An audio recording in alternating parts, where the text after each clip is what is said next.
खरं तर पनवेलमध्ये महाविकास आघाडीचा जो फॉर्म्युला आहे तो सध्या ठरलेला आहे. आपण पाहतोय की सध्या या ठिकाणी शेकापचे वरिष्ठ नेते आणि माजी आमदार बाराम पाटील देखील आहेत. मनसेचे जे नेते योगेश शिले देखील आहेत आणि ठाकरे गटाचे पदाधिकारी आणि नेते देखील या ठिकाणी बसलेले आहेत. खरं तर कसा फॉर्म्युला ठरला हे जाणून घेण्यासाठी आपण थेट माजी आमदार शेकापचे बाराम पाटील यांच्याकडून जाणून घेऊयात. बाराम पाटीलजी, खरं तर तुमचं TV9 मध्ये स्वागत आहे. आपण पाहतोय की अखेर फॉर्म्युला ठरलेला आहे. कसा फॉर्म्युला असणार आहे, काय सांगाल आमच्या प्रेक्षकांना?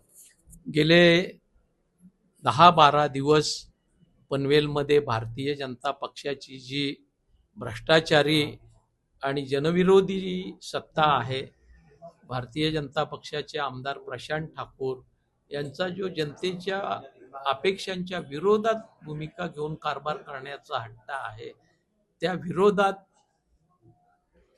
महाविकास आघाडी संघटित करून या ठिकाणी पनवेलच्या जनतेच्या हिताचं रक्षण करण्याच्या दृष्टीनं ही निवडणूक महाविकास आघाडीच्या माध्यमातून लढवावी हे धोरण मनामध्ये ठेवून आम्ही चर्चा करतोय.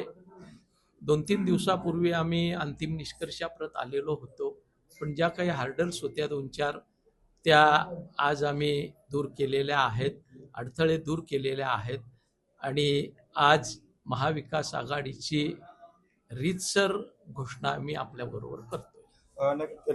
नेमकं कोणत्या पक्षाला किती जागा मिळाल्या त्याबाबत काय सांगाल? या ठिकाणी शेतकरी कामगार पक्ष 33 ते 34 जागा लढतोय. शिवसेना 19 ते 20 जागा लढते. काँग्रेस 12 जागा लढते. NCP 7 जागा लढते. मनसे 2 जागा लढते. समाजवादी पक्ष 1 जागा लढतोय. रासप 1 जागा लढतोय. रिपब्लिकन चळवळीचे जे आमचे घटक पक्ष आहेत ते 1-2 जागी लढतायत. अशा पद्धतीनं या निवडणुकीची रचना आम्ही केलेली आहे आणि महाविकास आघाडी म्हणून ताकदीनं या ठिकाणी सत्ताधाऱ्यांना, प्रशांत ठाकूर, भाजप आणि त्यांच्या सहकार्यांना सामोरं जाण्याचं आमचं ठरलेलं आहे. खरं तर AB फॉर्मचं वाटप हे केव्हा करण्यात येणार आहे आणि कधी करण्यात येणार आहे? आमच्या जागांची निश्चिती आज क्लिअर झालेली आहे.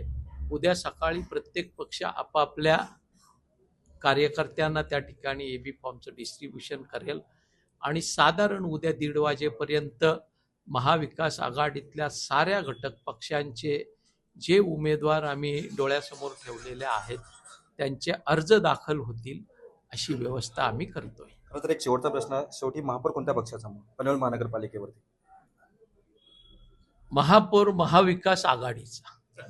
धन्यवाद. खरं तर आपल्यासोबत हे होते शेकाप पक्षाचे माजी आमदार बाळाराम पाटील यांची अशी मागणी आहे की शेवटी महाविकास आघाडीचाच महापौर पनवेल महानगरपालिकेवरती बसेल आणि महाविकास आघाडीचा जो फॉर्म्युला आहे तो सध्या ठरलेला आहे. व्हिडिओ जर्नलिस्ट राजेंद्रसह मी रवी खरात, TV9 मराठी, पनवेल.